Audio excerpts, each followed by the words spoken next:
Hey everyone, I'm Sam Sprague, and this week on Ecommerce Straight Talk, we're getting into Weber and Traeger, how they're going public, how the TikTok IPO is on ice, how Amazon and Google are under investigation by the United Kingdom, Klarna buying out tech startup Hero, and of course, BackToSchool sales about to hit record numbers in spending. So stay tuned, listen in.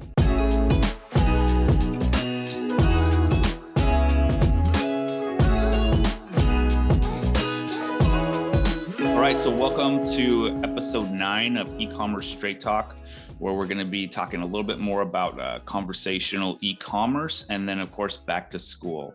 So Ida, go ahead and take it away with the first topic. Yeah, you got it. So 2 grill makers, 1 mass market and 1 high tech, recently filed to go public after our first post-pandemic 4th of July, with Weber holding 23% of the grill market and Traeger, the younger rival, gaining traction. What are the 2 major differences in brand that we can kind of take away and learn from? Okay, so this is pretty cool to see that they both have pushed to go public. I like how they waited for after the holiday to do that. So basically you have 2 different kinds of brands here. You have Weber, which is like the older, more traditional brand, right? It's been around, even prior to the 50s. And it's crazy to me that I didn't even know that they only hold 23% of the grill market. I would have figured they hold a lot more than that. So a more stable brand and how they treat things and how they go after things. Obviously, they're all coming out with their same version of what Traeger is with the wood pellet grills. But Traeger has done something a little bit different than all of them. And that is that they've built a community around people who own Traegers, right? And that's really the best way to go if you're a new company trying to like make, get headway in the market, especially a market like this where, like we're saying, Weber holds so much of the market. So it's interesting to see that both go live at the same time. I imagine there's a little bit of competition going on there. But really, when we look at their brands, the 2 totally different kinds of brands and how they go about it. And not only that, but the people that they market to as well. Where Weber is more of your day-to-day, every man's kind of griller, and Traeger is more specific, right? Like I have a Traeger, but I use it for specific things as well as just a regular old barbecue, right? I don't use my Traeger for just barbecuing because it takes a lot of time. You got to prep everything the right way. Pizzas in those things. You can. Now I've never cooked a pizza in there. Lots of ribs. I'm huge on ribs. But yeah, it's pretty interesting to see these 2 different brands going at it. And then, of course, what can we take away from this is just to look and see there's more than one way to do this, right? Traeger did it their way with building community. Weber's done it their way where it's taken them 50, 60, 70 years to finally go public. Whether or not they had a choice earlier, or maybe just decided not to. It's interesting to see these and really cool to see these brands and the differences associated with them. Do you think it was tactical the way that they both went right after 4th of July? What's your thought there? I imagine it's probably similar to Branson and Bezos sort of competing to go to space. Like it's like one got word, the other's doing this. And so it's like, let's do it too. But at the end of the day, they're 2 totally different. I consider them 2 totally different products, right? Yeah. Traegers are expensive too.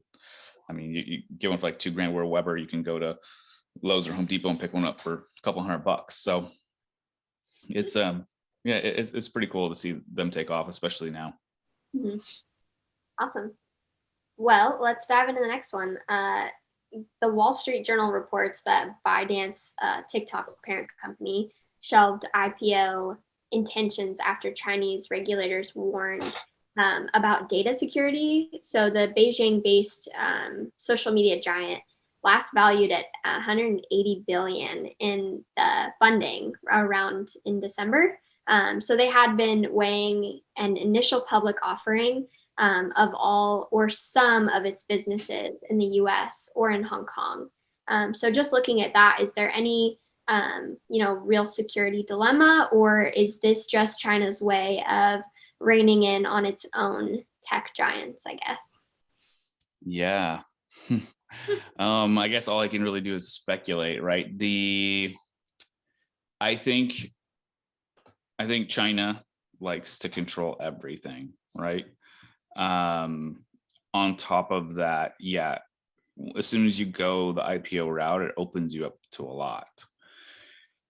When they're talking about security, like data security, like especially when it's like governmental regulators and governmental forces involved, I just think the US and China, and would the US intelligence agencies or try to tap into this? Of course. With the Chinese? Of course. So yeah, there is a little bit of that. But I think also China definitely wants to hold the reins here. This is just how they work. That's just how China operates. So it is cool to see how much money or like their value, 180 billion. Like that's crazy. But it makes sense with how much content is on TikTok. I mean, yeah, it's kind of nuts. But and of course, ByteDance is more than just TikTok. It's they have their Chinese version too.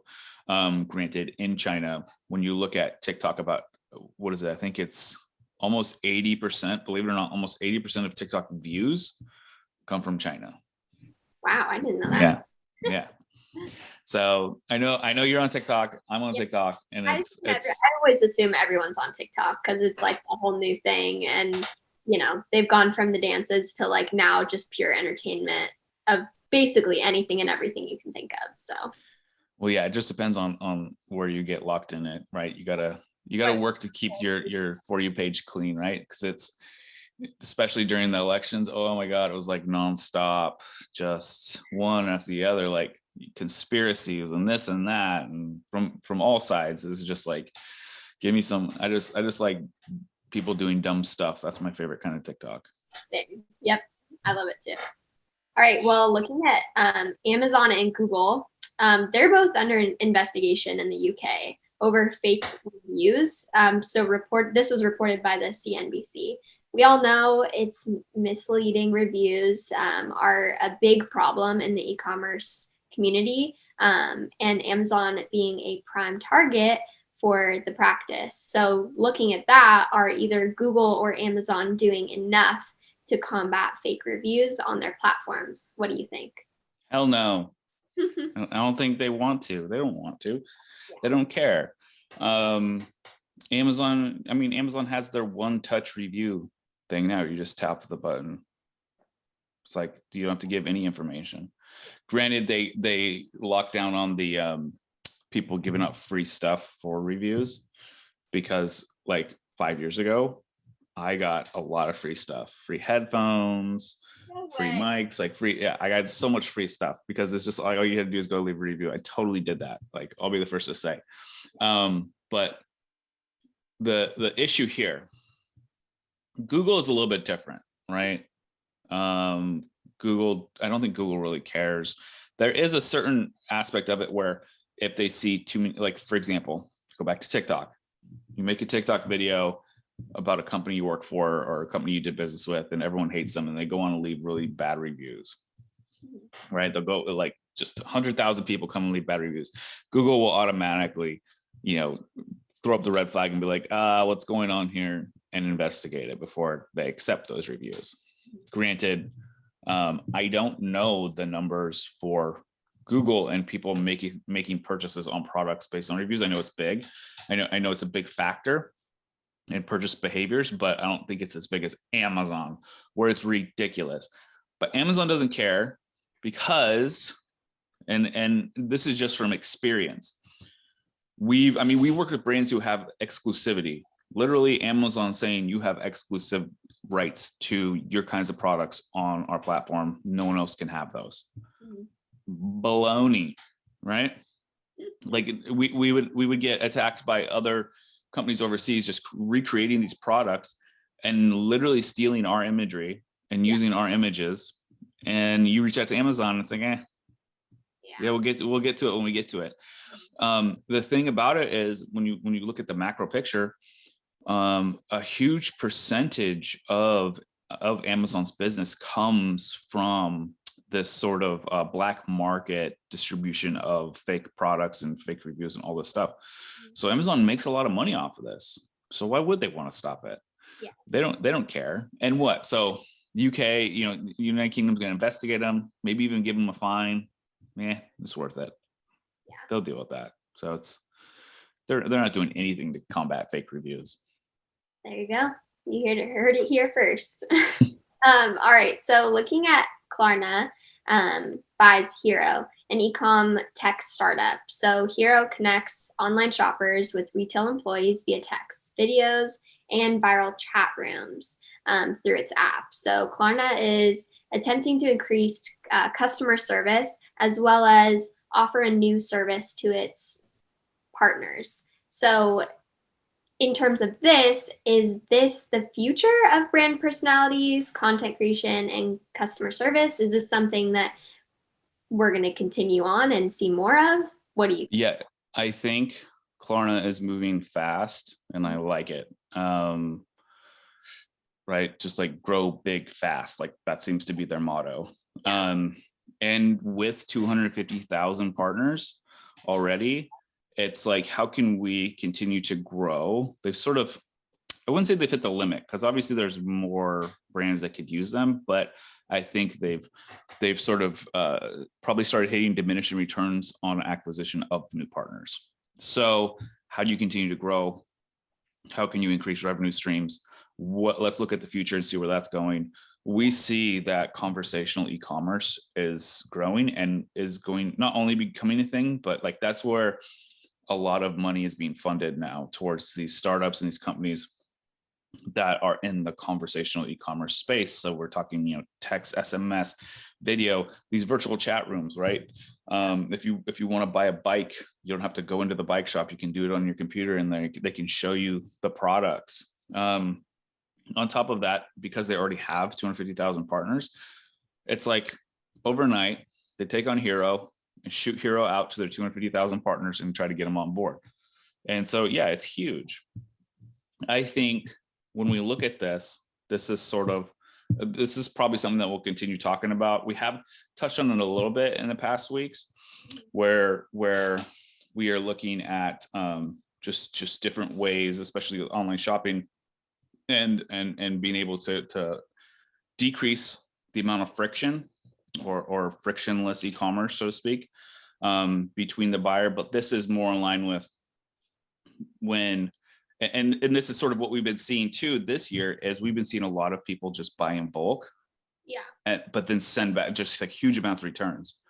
So some brands are seeing 30 to 50% of returns because someone will go spend $1,000 on clothes, but they only want a couple things and they'll return everything else because they know that it's free returns. And that's also costing brands. So, hey, this is a way to increase customer service, which always equals money, right? Because it increases retention. This is a way to stay ahead of the game.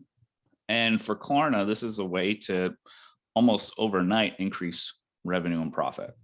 So yeah, I think this is the future for customer service. I think this is a future there's so much you can do with it, right? If you're doing video chats, creating videos, you can reuse that as content. And not only that, but this formulates the brand and really creates that personality behind it and how you treat your customer. So I think it's huge. And I think this is the way of the future.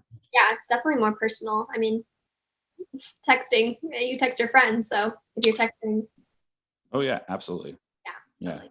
Awesome. Well, talking about spending, let's get into back to school. So back to school spending is set to hit record numbers this year, which is interesting considering it's 44% of surveyed households plan to purchase fewer supplies. And even as schools open for in-person learning, 58% of respondents said that they plan to spend on online resources. So the shift is also extending to how shopping will get done. So 34% of consumers plan to use buy online, pick up in store, and curbside pickup. So should we be surprised to see this new normal come to fruition this year, or what are your thoughts? Well, I know that we've been touching on this in some of our previous episodes. This, BOPIS, right, which is the weirdest acronym ever, buy online, pick up in store, which is it's going to become even bigger, right? And the sheer fact that and I don't really like this term new normal, right? It's perceived that there is a normal, it will never be what it was before. No, it will never be pre-pandemic ever again. What's interesting is, so when we look at there's two different sides of this coin. You have brands and you have consumers. Consumer purchase patterns have shifted a little bit because everyone's trying to get out of the house and going on vacation. I'm sure everyone's felt this pain where there's no cars to rent, there's no hotels to, no Airbnb, everything's booked, everything's in use. There's a shortage of everything. It's just ridiculous. So that's the pain everyone's going through right now. At some point in time, they're going to flip the switch and be like, oh, our kids got to go back to school. We got to get on this bandwagon. Granted, back to school encompasses everything, not just pens and pencils and backpacks. It's everything involved in between, basically now, middle of July, all the way through August. So to see, 44% of households plan to purchase fewer supplies. Okay, makes sense. But that doesn't mean everything else that they're planning to purchase less of, right? Back to school supplies may just mean, because even me as a parent, I'm not planning on spending more money on supplies, because more than likely the school is going to have a certain regulation on total number of objects kids can handle. So I'm just not too sure about what we're going to be doing anyways, right? And of course, spending more money on online resources. I think what we sort of learned from this past year is that's the way everything's trending, especially in my county. We're doing, they're not going to go back full time, which is painful, but it is what it is. And so online resources are huge. And on top of that, if your kid's already in front of an iPad all day, it only makes sense to continue that. And on top of that, there's less stuff to deal with. So that makes a lot more sense. Now, only 34% of consumers plan to use buy online, pick up in store. I feel like that is going to end up being higher, or is going to, substantially continue to grow into the future. So I'm not surprised.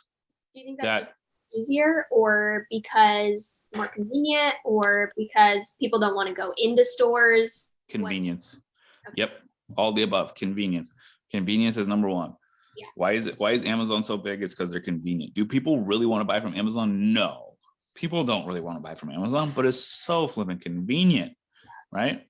And so that's why convenience overrules everything, right? Speed and convenience is the best customer service you can have. You don't have to go all the way in the store, try to find the aisle, try to find what you need, and then they see something they want and you end up buying all these things you didn't plan on buying. So yeah, I can see that. Exactly. You can budget better. And also for those true introverts out there, it's just so much easier, right? You just pull up, dial the number, pop the trunk. Yep. So yeah. No, but it's I guess I'm not really super surprised that it's sort of already happening. We've talked about this all the way, past couple of months, where it was like we saw this coming. We just didn't sort of see it coming this soon. So yeah, no, it's definitely interesting, and definitely the way of this new normal, so to speak. All right. Well. Yep. Cool. So thanks everyone for listening in. You can find us on our YouTube channel, Ecommerce Straight Talk. Feel free to go there, subscribe. That'd be great. We also have our Facebook group. It's a private group, Ecommerce Straight Talk, where we talk about all things e-commerce. So feel free to hop on there and join in. I know we've been switching between the two different kinds of agendas, between interviews and just giving news and updates. And so we'll continue to flip flop, and as we start doing more interviews and having more people to interview and giving their input and all things e-commerce. All right. Thanks, guys. Thanks, guys. Later.